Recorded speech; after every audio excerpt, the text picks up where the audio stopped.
A considerable portion of the happenings of life comes to us without any direct choosing on our part, and such happenings are generally regarded as having no relation to our will or character, but as appearing fortuitously, as occurring without a cause.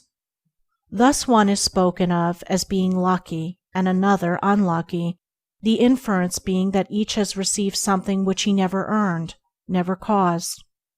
Deeper thought and a clearer insight into life convinces us, however, that nothing appears without a cause, that cause and effect are always related in perfect adjustment and harmony. That being so, every happening directly affecting us is intimately related to our own will and character, is indeed an effect justly related to a cause having its seat in our consciousness. In a word, involuntary happenings of life are the results of our own thoughts and deeds. This, I admit, is not apparent on the surface, but what fundamental law, even in the physical universe, is so apparent? If thought, investigation, and experiment are necessary to the discovery of the principles which relate one material atom to another, even so are they imperative to the perception and understanding of the mode of action which relate one mental condition to another, and such modes, such laws, are known by the right doer, by him who has acquired an understanding mind by the practice of true actions. We reap as we sow. Those things which come to us, though not by our own choosing, are by our own causing. The drunkard did not choose the delirium tremens or insanity which overtook him, but he caused it by his own deeds. In this case the law is plain to all minds, but where it is not so plain, it is none the less true. Within ourselves is the deep-seated cause of all our sufferings, the spring of all our joys. Alter the inner world of thoughts, and the other world of events will cease to bring you sorrow. Make the heart pure, and to you all things will be pure, all occurrences happy and in true order. Within yourselves deliverance must be sought. Each man his prison makes. Each hath such lordship as the loftiest one's. Nay, for with powers above, around, below, as with all flesh and whatsoever lives, act maketh joy or woe. Our life is good or bad, enslaved or free, according to its causation in our thoughts, for out of these thoughts spring all our deeds, and from these deeds come equitable results. We cannot seize good results violently, like a thief, and claim and enjoy them, but we can bring them to pass by setting in motion the cause within ourselves. Men strive for money, sigh for happiness, and would gladly possess wisdom, yet fail to secure these things, while they see others to whom these blessings appear to come unbidden.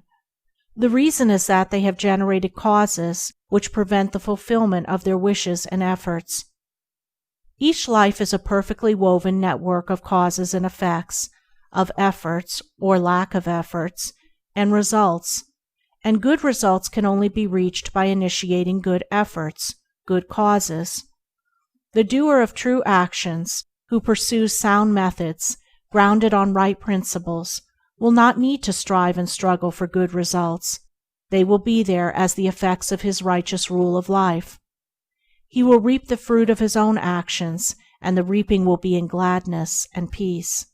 This truth of sowing and reaping in the moral sphere is a simple one, yet men are slow to understand and accept it.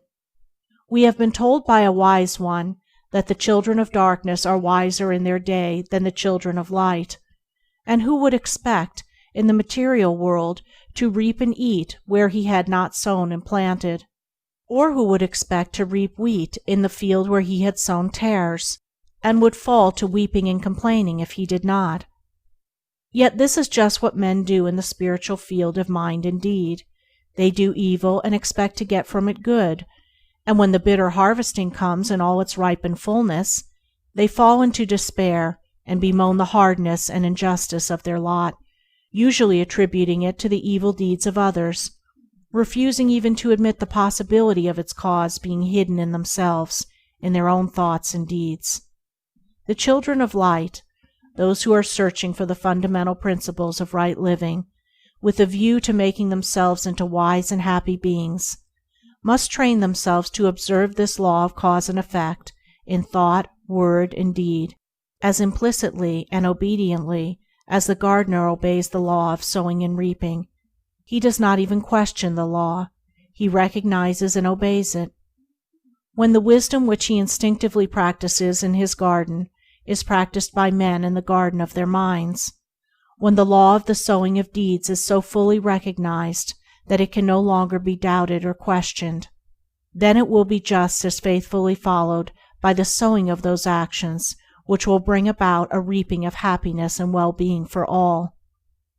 As the children of matter obey the laws of matter, so let the children of spirit obey the laws of spirit, for the law of matter and the law of spirit are one, but they are two aspects of one thing, the outworking of one principle in opposite directions. If we observe right principles or causes, wrong effects cannot possibly accrue. If we pursue sound methods, no shoddy thread can find its way into our web of life, no rotten brick enter into the building of our character to render it insecure. And if we do true actions, what but good results can come to pass? For to say that good causes can produce bad effects is to say that nettles can be reaped from a sowing of corn. He who orders his life along the moral lines thus briefly enunciated will attain to such a state of insight and equilibrium as to render him permanently happy and perennially glad. All his efforts will be seasonally planted, all the issues of his life will be good, and though he may not become a millionaire, as indeed he will have no desire to become such, he will acquire the gift of peace, and true success will wait upon him as its commanding master.